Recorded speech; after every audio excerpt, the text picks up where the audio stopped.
And it's meetings are an interesting subject because we've all been to those meetings. I mean, it's like there are so many meetings, and we wonder why we have so many meetings. But we have to recognize that our primary communication method with our team members is in meetings. And so we have these meetings and we try to communicate and we try to make sure everyone's informed. And sometimes they're so boring. Sometimes they're so long. Sometimes they seem really just like ridiculous, a waste of time, right? So today we're going to talk about why that happens and how you can keep that from happening. One of the things I want to remind you about this, which I've been telling you with everything. So, we have to take personal responsibility for these things. This is not just the team leader's job. This is everybody's job to help make those meetings effective. So many times we want to put all that accountability on the team leader and say, it's their fault. But no, a team, remember, is mutually accountable for results. That means we're all responsible. So whether you're a team leader or a member of a team who's struggling with meetings, this information can help you. Here's an easy tip for you. And I love this. I suggest this to people all the time. If you are not the team leader, but you leave the session on, oh my goodness, this would help our team so much. You go to your team leader and you say, I just attended the most interesting session. Can I tell you some of what I learned? And that's a great way to tell them that you're working on continuous growth and share some of those ideas and see where that discussion goes. Usually goes really well. It's a great way to kind of introduce some new information to a leader who maybe is, would oblivious be too strong of a word? You know what I mean? Somebody who really could use some new ideas.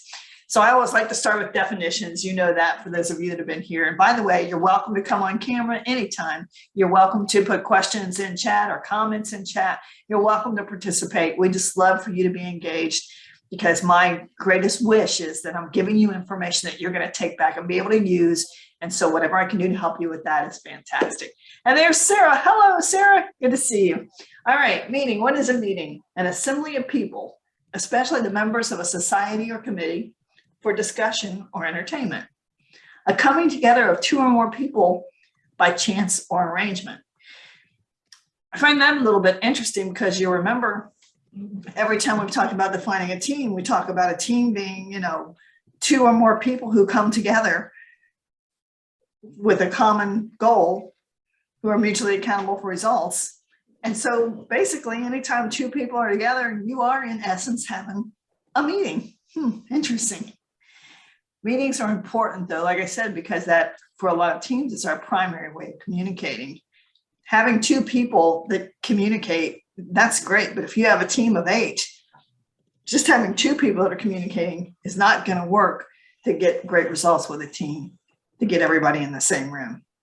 So thinking about meetings, and I would love it if you would give me some feedback in chat on this. What kind of meetings are you attending? And here's something interesting, just to guess. How many hours do you think you're spending every week in meetings?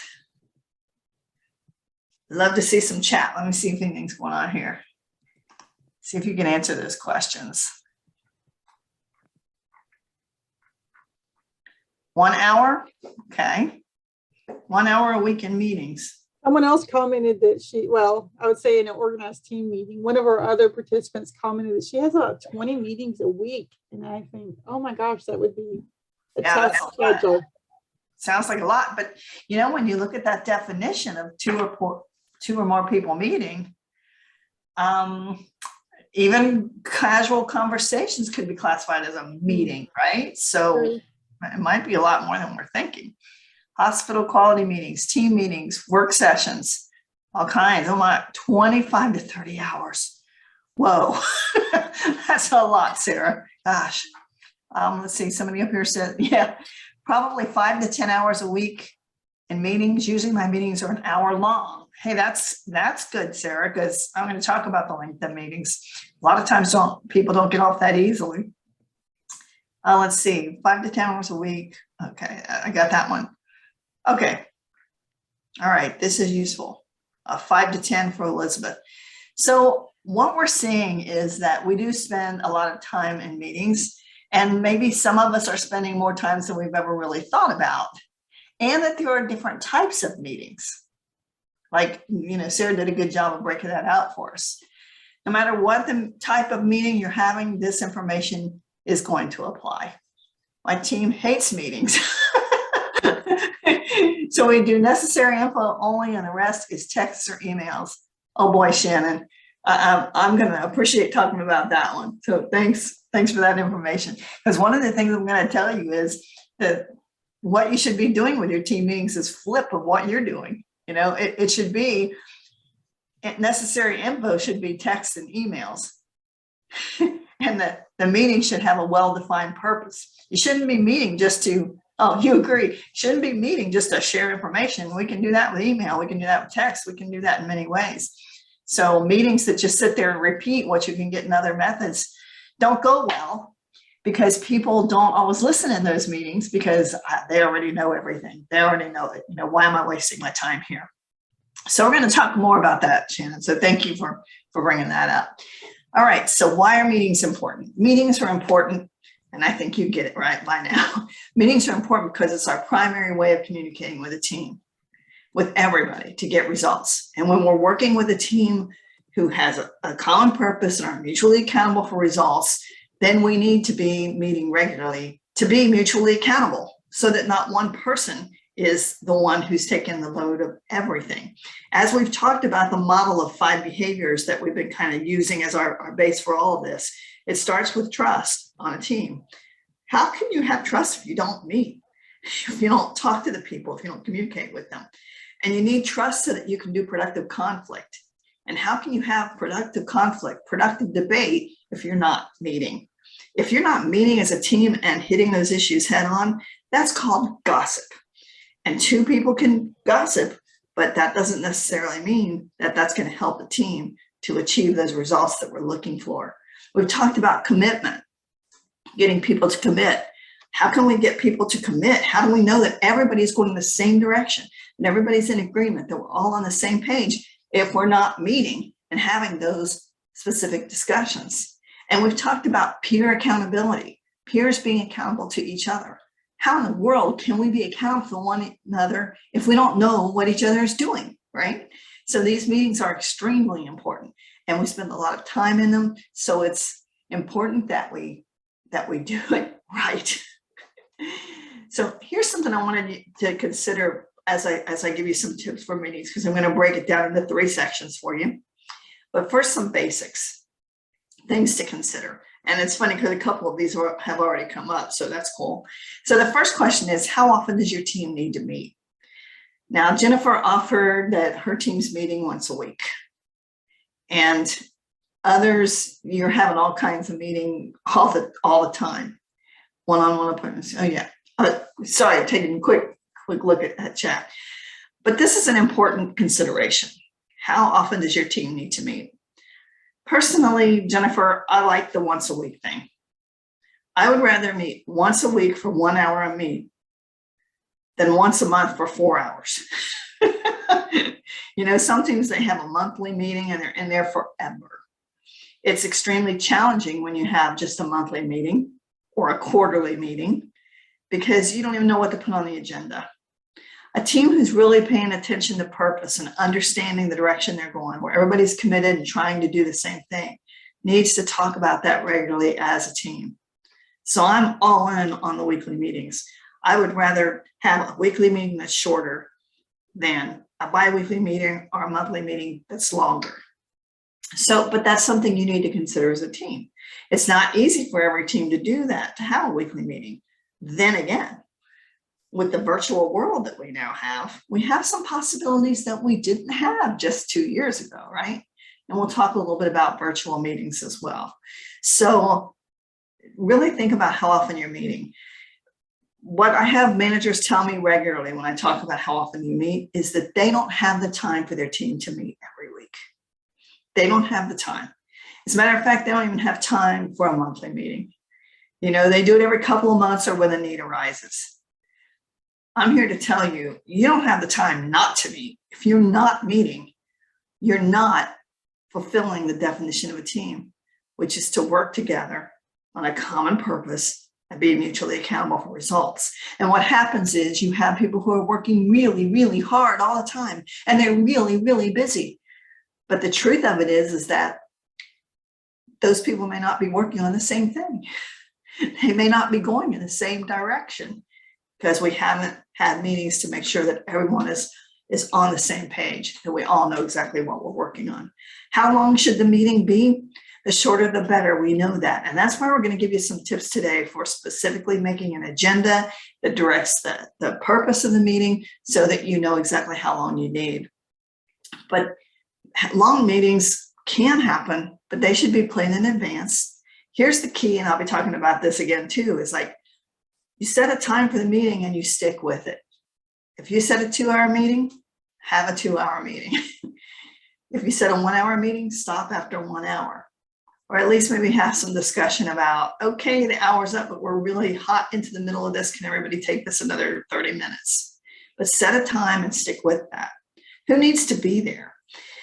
This one, I ask you because many times when I start working with a team, the team leader will tell me that it's mandatory that everybody attend their meetings. And then what I see is there are some people missing.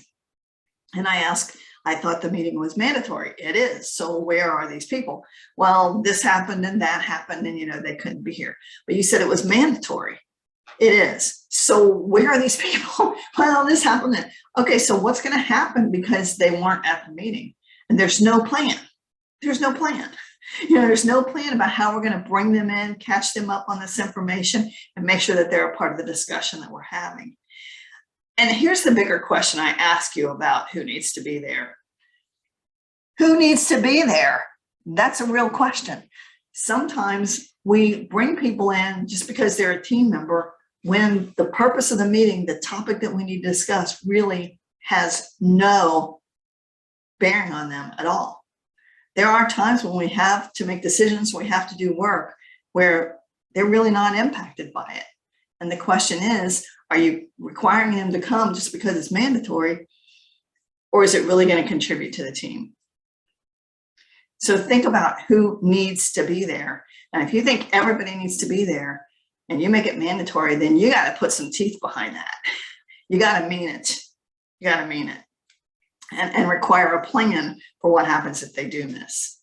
And what about your remote team members? Well, this is something kind of new we're adding in now, right? We have some remote teams. And what I'm seeing is that some teams are still meeting remotely for the whole team. And we have some offices where it's hybrid, where you have a few people that are remote and some people are in the office. And what do you do with that?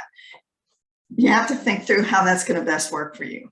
I see different models. I see some teams will have everybody meet in the conference room, and then on the big screen, they put a Zoom up with the people that aren't there and those that are remote.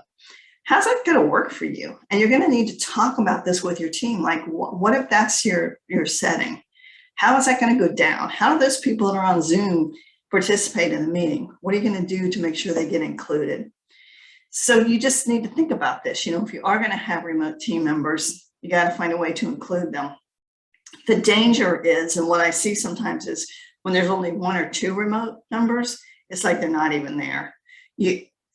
And using Zoom is great, but sometimes we have these conference phones. You ever have one of those conference phones where somebody gets on the call and they're on the speaker on this call while the team meets and they don't say a word and we forget they're there. And at the end of the call, we go, oh, Kristen, you still there? You got anything to add? She missed the whole meeting because we didn't make her an active participant. So we have to think about these remote team members now and how we're going to include them. So these are the precursors, because I think this is where we make a mistake. This is where we go wrong before we even set up the meeting. We haven't thought through these things and how it's going to work and make sure that we've set up kind of some ground rules and norms around how our teams are going to meet. What I'm going to talk to you next about is that meeting in 3 phases. Any meeting that you're setting up, any meeting that you're conducting, any meeting that you have, there's 3 things. First one is directing it. So this is what you do before the meeting. Then we have connecting, which is the actual meeting itself. And there's an after meeting, which I call perfecting. This is what you have to do after the meeting is over. When the meeting's done, It doesn't stop. You've got to make sure that whatever decisions you made are carried out, that you do follow up on that. So this is how we're going to talk about it: directing, connecting, perfecting. And let's first direct. Let's plan this meeting. And of course, when we plan a meeting, I'm sure you know what word comes to mind. How do you plan your meeting? You write an agenda, right? So we have an agenda. And here's a quick quiz for you. I thought this would be kind of fun. You might like this. So I put some quizzes in here. So what do you think? A written meeting agenda is actually, what do you think? A, not usually necessary, because I got it all in my head, right? B, it's a plan. C, it's good for documenting a meeting. D, it's very detailed. Or E, both B, a plan, and a very detailed document. What do you think? Think about it. Okay, so here's the answer. A written meeting agenda is actually always necessary. Always necessary. And I know that we don't always think it is, because we have it in our head, we know what we need to talk about. But you know, as Jennifer referred a while ago to personality style, here's what we know. We have one personality style that needs that agenda to check it off as we go. We have to check off each of those items to see where we're going. We have one personality style that is going to file that agenda and keep it forever to document what happened all along the way. We have another personality style who needs that agenda to draw doodles and take notes. All personality styles need that agenda for different reasons, but we need to have a written plan for the meeting, and that's what our agenda does. It's not good for documenting. That's minutes, right? It's not detailed. It's not a very detailed document. So the answer is, the agenda is a plan, a written plan that defines content. It states the purpose of the meeting, and I'm going to show you an example. It guides the meeting towards accomplishing the purpose of the meeting, and it ensures that you meet your desired outcomes. Now, this is key: purpose. Always state why your meeting is necessary and focus on the group's goal or mission. What's the purpose of the meeting, and what outcomes do you expect? As I said, if your purpose is just to share information, why are you bringing me into a room to tell me what you can tell me on email or text or through a memo? You know, I should be getting that information in another way.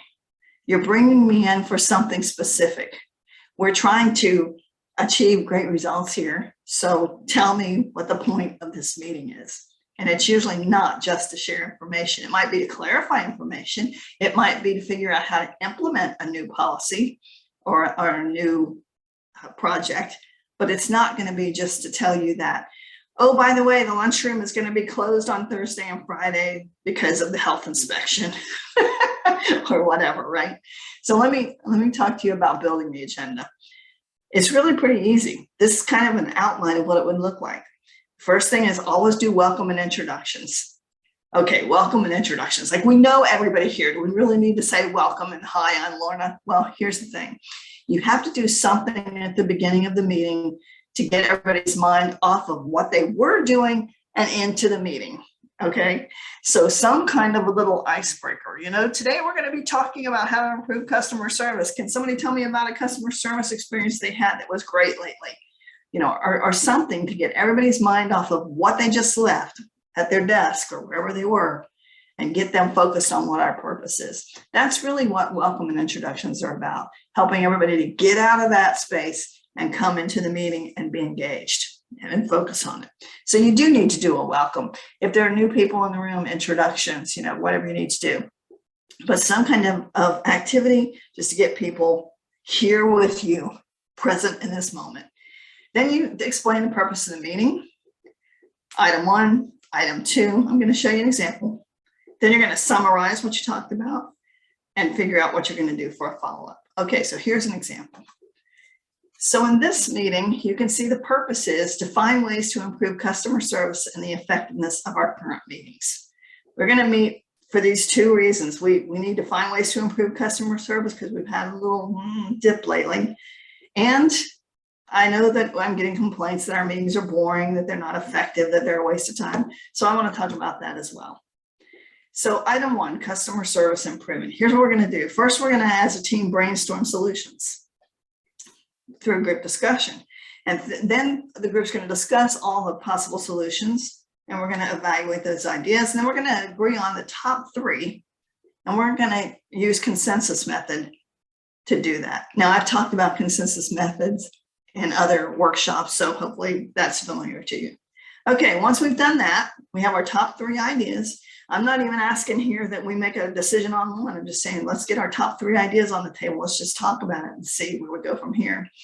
The other thing we have to talk about is our current meetings, okay? Because I'm hearing they're not as effective as they could be. So the first thing I want to talk about is frequency and timing. Let's all talk as a team about how often we want to have meetings and how long these meetings should be. And then let's get consensus on what the ground rules of our meeting should be. For example, how long is the meeting? And what are we going to do if the meeting is being productive and it's time for us to stop? Are we going to have mandatory attendance? And what are we going to do if you don't make it? What are we going to do about our phones? You know, what if our phones ring during the meeting? So we'll talk more about ground rules. And then conclusions and summary. So the team leader is going to summarize, give conclusions. They're going to, number 5, give a summary of the whole meeting. And 6, here's what I'm going to do next. I'm going to take, just for an example, I'm going to take your top 3 ideas on customer service improvement. We're going to evaluate these. We're going to look at them. We're going to come back next week and we're going to decide on a priority order for these and whether these are right for us. And as far as the current meetings go, we've made a decision on that. This is what we're going to do. All right. And here's how I'm going to follow up. So that's a very simple example of, a meeting agenda, but this is really what it should look like. First, hello, everybody. Thanks for being here today. We're going to talk about customer service. We're going to talk about effectiveness of current meetings. Let's just have some general discussion. All right. Now let's begin with customer service. Take care of that. Now we're going to talk about current meetings. All right. Here's what we said we were going to do. Here's what's next. And the follow-up. Make sense? So your agenda specifies a purpose. And that's why it's important to have this, because this is the plan for the meeting. This is what we're going to stick with. Be sure to talk about details when you're planning this meeting. The meeting room, for example, it sounds so simple. Most of us have one room that we meet in all the time. But it's interesting sometimes to take a meeting outside or to just go into a different room or even to rearrange the furniture in the room. I know that sounds weird, but I go into do training sometimes. And one time I went into this conference room and it was so bad for the training because there were these big pillars in the way. So before everybody came in, I totally rearranged the room. People walked in like in amazement, like, oh, I didn't know these chairs and tables could move. They just thought it was the most amazing thing. I mean, it kind of changed the whole dynamic of the training just because they were in a new place, which was really the same room they'd been meeting in forever, but don't tell them. So that's something to think about. I used to take my team offsite every now and then. It just makes them think differently. Like Jennifer and I were talking about an exercise we did last week where we put a little dot on the board and talked about, what might that be and how we practice this out of the box thinking. And that's the same kind of thing. Just taking them somewhere different every now and then stimulates their thinking. What materials do we need? Is there going to be food in this meeting? And where does that come from? And how do we get it? And what's it going to be? Are we going to have any guests? And when do we want them to come in? Because they don't need to be there for the whole meeting. Why make them stay for the whole daggone meeting? If they're coming in for a certain section, have them come in for that section, introduce them, and then let them go. Don't make them stay the whole thing. What kind of preparation do you need to do for the meeting? What do you need to do to be ready to get everybody involved in this discussion? Do you have numbers you can show them, statistics? You make the claim that customer service is taking a dip. If you have some data on that, share that, be ready for it. So whatever you need to prepare. These are all the logistics, if you need flip charts, if you need markers. It's important to take care of these logistics because, have you ever been in a meeting where, you go to write on the whiteboard and there's no markers anywhere in the world, like they've all disappeared from the surface of the earth, right? And you didn't think to bring them because they're always in the room. The ones that are in there don't work anymore, whatever. So think in advance about all these things that you can do to make this meeting successful. Oh, one more little thing.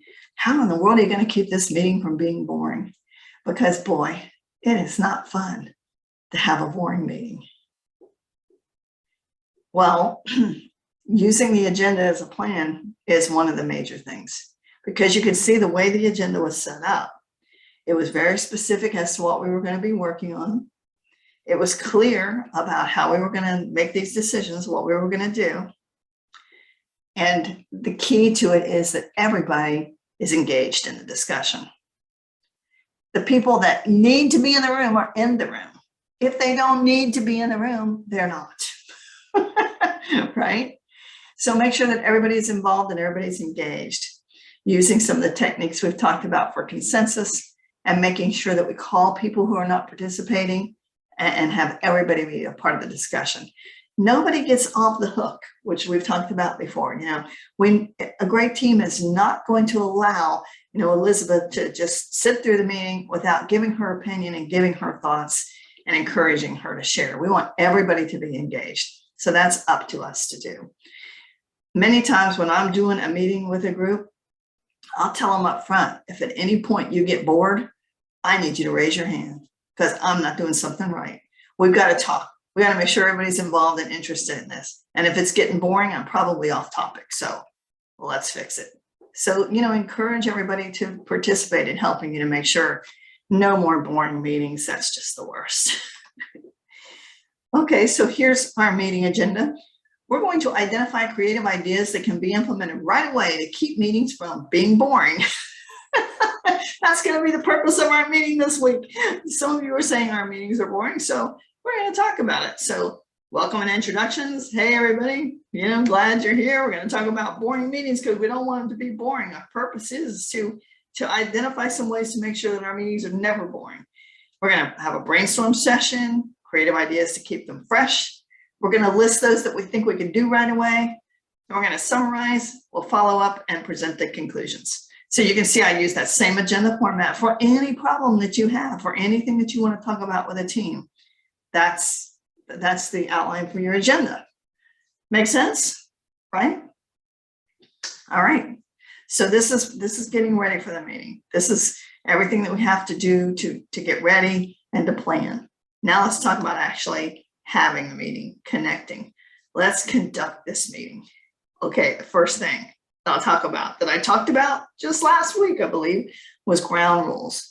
The basic rules or principles that govern the way that something is done. And as a team, we have to set up those ground rules. And that's one of the things that should be done at the beginning of any meeting. Okay, so you've been meeting for 10 years now, 5 years, 3 years. And it doesn't make sense to go back and set up ground rules now because everybody knows what the rules are.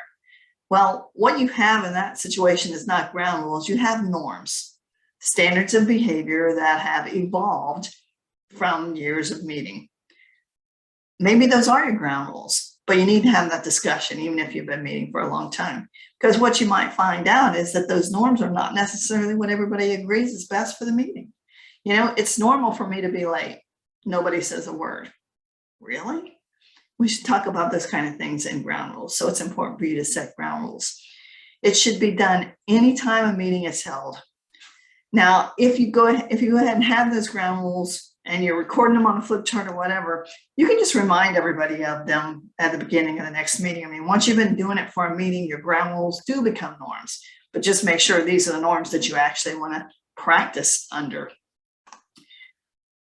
Oh, here you go. Quick quiz. Ground rules are needed only when, what do you think? A, meetings are out of control. There are more than 10 people in a meeting. The meeting will last more than 2 hours. The meeting is formal. Or a meeting is held. Yeah. Actually, it's anytime a meeting is held. You don't need them only when meetings are out of control. You need them all the time. You don't need them when there's 10 or more people. You need them for any team meeting. It doesn't matter how long it lasts. You need ground rules. And at formal meetings, there's also informal meetings, which are very highly productive, and that's fine. So you need them anytime a meeting is held. And like I said, they may become norms. Just a couple of things to consider on your ground rules in case you're wondering, like, what kind of rules? The first thing is participation, attendance, which I've talked about already, and the start and stop times. What are going to be the start and stop times for your meeting? So agree on that as a group. Talk about communication, how the meeting is going to be facilitated. Are you going to rotate like the facilitation role? Is it always going to be the team leader, or maybe you'll take turns being the leader? What's the process that you're going to use for coming to a decision and for solving problems? How are you going to handle assignments? How are you going to work on consensus? What if you want to take a vote? How does that work? All of these are things that you can talk about when you're talking about your ground rules.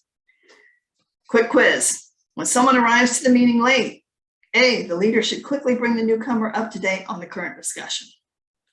B, everyone should stop and stare at them. C, the discussion should stop while they are given a handout and a seat. D, their entrance should be ignored. E, it depends on how late they are. And the answer to this one is D. Very good, Sarah. Yeah, I see a couple people got D. Their entrance should be ignored. You don't stop a meeting because someone walks in late. When you do stop your meeting because someone walks in late, then that becomes the norm. If someone's late, that's fine, no problem. We'll catch them up real quick and then dive back in. And everybody else is sitting there dying, going, you got to be kidding me. I have to rehear all this. You know, here we are in the middle of a discussion and we're stopping because this person was late and catching him up. No, you should never do that. You just keep on going. Just ignore their entrance and keep moving. You have to facilitate. You have to be a good facilitator. You have to use your agenda. You have to make sure that people are following the ground rules. You have to maintain order, but allow for debate. We have to control the flow of conversation. We have to summarize key points when necessary and keep moving. It takes a good facilitator. Now, here's the interesting thing. The team leader doesn't necessarily have to be the facilitator. You see, when you think about it, the role of the facilitator is really quite different than the role of the leader. The role of the leader is to define the purpose and make sure that the purpose is met during this meeting, but the role of the facilitator is to keep this moving through the agenda so that we get the outcome we need from the meeting. It's very possible that you have a leader who is a good facilitator. Not always.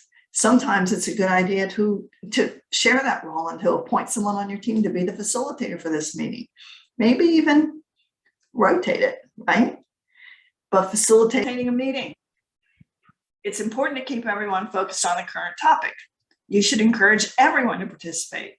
It's your job to maintain order, and it's okay for you to participate in discussions. And the answer on that one is, yeah, all of the above. If you're a facilitator, it's still okay for you to participate. You know, don't think that I'm a facilitator, I'm not supposed to speak. Not true in a team meeting. So the answer there is all of the above. Sometimes we have difficult participants. Yeah. You ever have a difficult participant? Ever have anybody practice eye rolls on you? Oh boy, I used to have an employee that was so awful like that. She would roll her eyes when she didn't agree. And it used to just bug me so much until I finally decided, you know what, I need to hit this head on. So, you know, I would say, you know, Deanna, I saw that eye roll. What are you thinking? Obviously something's got you worried. What is it? And just call her out on it. And it was funny because the first couple of times I did it, she said, I didn't roll my eyes. And everybody on the team's going, yes, you did. You do that all the time, you know, and she didn't even realize that she was doing it. But the important thing is to hit that and find out what's bothering her and let her voice it. Remember, we're all into productive conflict here. We want open debate. So cool. You know, what if you have somebody who's distracted? You know, someone's on their phone, or you can obviously see that they're doing something that's not in the meeting, what you're doing in the meeting. Again, you know, you need to facilitate that process and say, hey, you know, Shannon, it looks like you're working on something else. Is everything okay? You have to be careful, because sometimes what I find when I do that is they were Googling something we were just talking about. And if they say, well, I was Googling this, I say, fantastic, what'd you learn? You know, but don't just, if you're sitting there looking, saying people aren't with me, why do you keep talking? Stop, stop and check on it and find out what's going on. Let's see, if you are moving towards unhealthy conflict, people are getting kind of heated up, like this guy down at the bottom, finger pointing. Remember when we talked about productive conflict and we said there's a continuum and here are ways that it gets unhealthy when you see people finger pointing? That's not healthy conflict. When that happens, you need to stop and take a break. You need to stop. Things are too hot. You're moving on that continuum towards unproductive conflict. So you need to stop, take a break, let everybody take some deep breaths, come back together, right? Let's see, what about distracting behavior? Someone talks too much. You ever had someone talk too much? Well, my favorite story on that one is I had a know-it-all, and he came in and he knew everything, and he would talk about it and go on and on. And it's like, oh my gosh, this is killing everybody. That nobody can handle this. They're all upset. So what I did was at the beginning of the next meeting, I had this idea that I would call on him as an expert. I mean, most people who are know-it-alls and who are talking way too much are attention seeking, to be honest. So I gave him attention up front. I said, Bob, I know that you know a lot about this, and I know you've done a lot of research. So I have a favor for you. Watch what's going on in this meeting. Take notes. And at the end of the meeting, let you and I talk about what you saw that maybe I need to consider. It was brilliant because it gave him public recognition that he was an expert, and he was so busy taking notes that he didn't spend the whole meeting talking. And afterwards, we had a really nice discussion, and it was solved for the team. So there are ways to solve these things. You can't let difficult behaviors go. Has anybody had any specific behavior that they would like to talk about? Anything specific anybody wants to bring up? Like, this happens on my team all the time and it's awful and I don't know how to handle it. I'm open to it if you want to talk about it.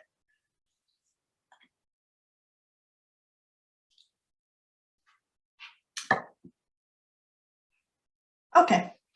Well, you know how to reach me if you have anything you want to talk about, because handling those difficult participants is sometimes a little difficult. Another important thing when you're running the meeting is just to understand the different roles. And there are roles. You have your chairperson, who is your leader usually. You have a facilitator, which, like I described, those are two different jobs. So you may want to split that up. You have your participants. You have somebody recording. And here we start to get into minutes. We don't need detailed notes of a meeting. Now, if you have certain people on your team who want to take detailed notes, that's a personality style thing. There are some people who want those detailed notes. There are other people who those detailed notes will just drive crazy. They'll never read them.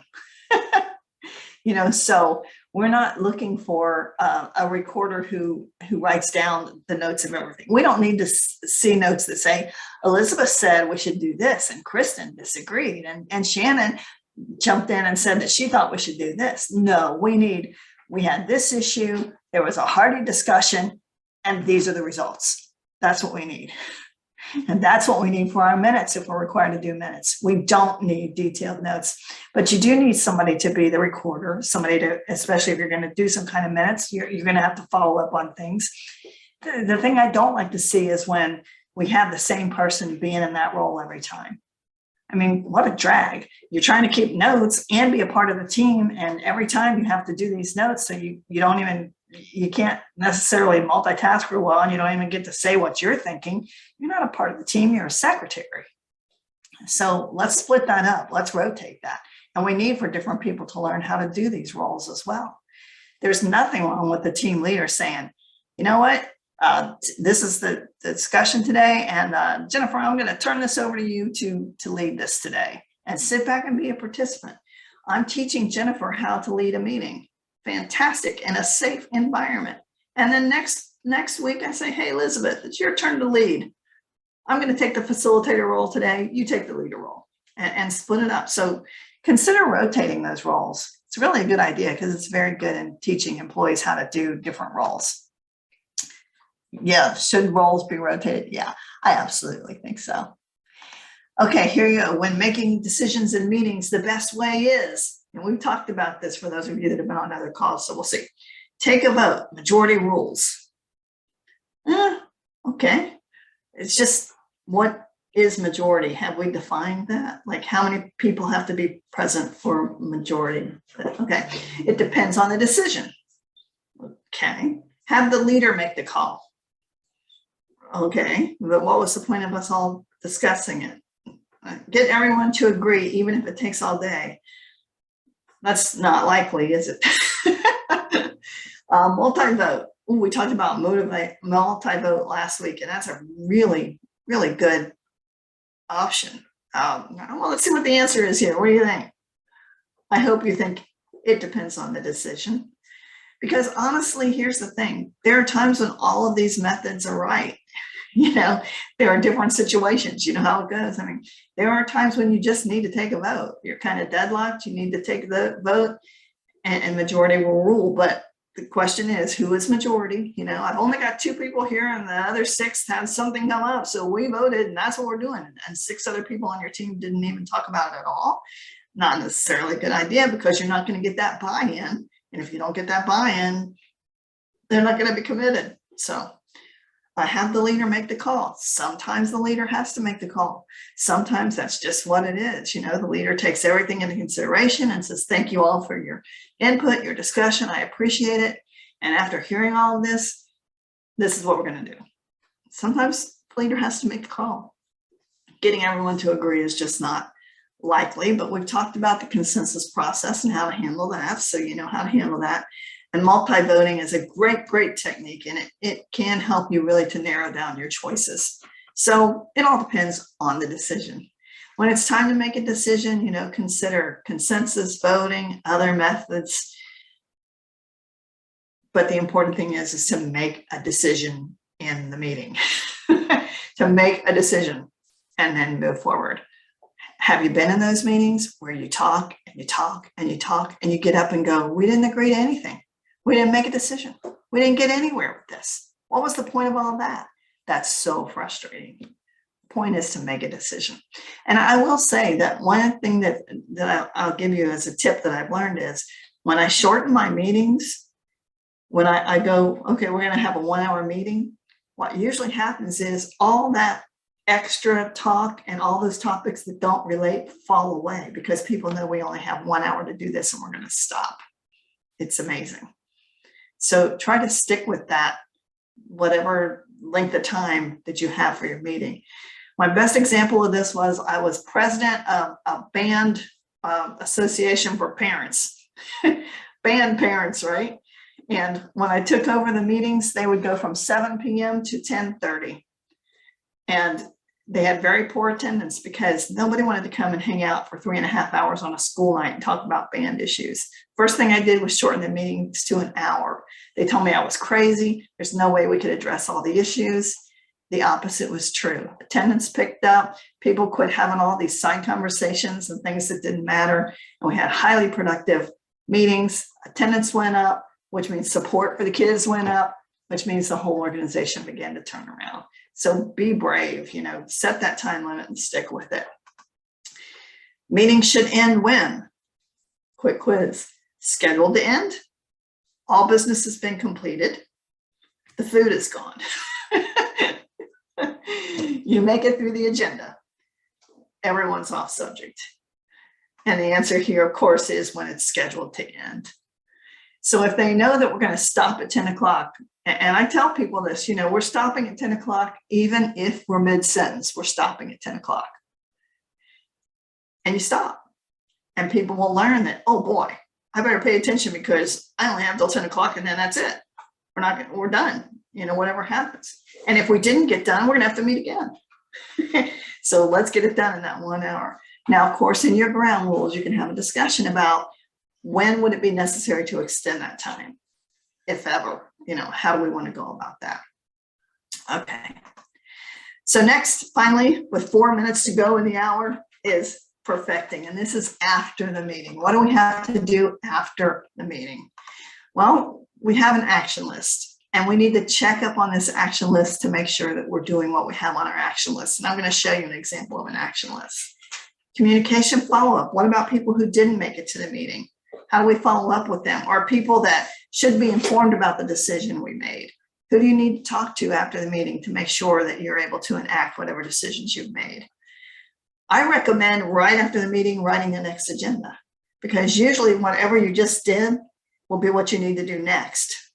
Starts with your action plan. At the very beginning of the next meeting, you need to pull up an action plan and say, here's what we had to do. Where are we? That's where you start your agenda.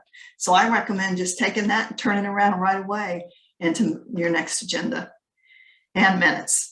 And what I said about minutes again is they don't need to be a detailed document. Now, if you have a formal meeting, and a formal meeting is one of those where they have microphones and they record everything and you use Robert's rules, yeah, they use formal minutes. And usually it's a transcription of the meeting. But for normal everyday meetings that we have for staff, we just need to know what decisions were made and what are we going to do next. Here's an example. Okay, so the action item. We're going to develop a draft of a customer satisfaction survey from our meeting where we knew we had an issue with customer satisfaction. John agreed to do it, and he's going to have it ready for us to review by the next meeting. We're going to develop a poster of our ground rules. We all agree on these ground rules. We're going to make a poster that we can hang up and keep up in our conference room. Mary said she would do it because she's all artistic. She loves to do it. Fantastic. And she'll have it for us at the next meeting. We're going to find the meeting spot where coffee is served because we'd like to try something different. And Chris said he's going to do some research on that and he'll come back with ideas at the next meeting, which is this Friday or whatever. So he's going to send us a list of suggestions by this Friday. So maybe we can do that at the next meeting. This is a very simple action plan, but this tells us exactly what has to happen next. And guess what's going to be first on the agenda for the next meeting? These items right here on the action list, right? So you've already started writing your agenda. Minutes can look a lot like this. I mean, this is essentially minutes. You know, the only other thing you would really have to do with your minutes if you wanted to was at the top, list who was there, who wasn't there, how long the meeting was, the date. And this gives you, you know, decisions that were made and items that you're doing as a follow-up, your action items. So your minutes for informal meetings, again, not a transcription, note decisions made, your action items, tell them when the next meeting's going to be, make sure that they're accurate and on time, because they should actually be done as soon as possible. Your minutes should be shared as soon as possible for an informal meeting. You don't need to be specific as to who said what. They don't need to be transcribed because we're not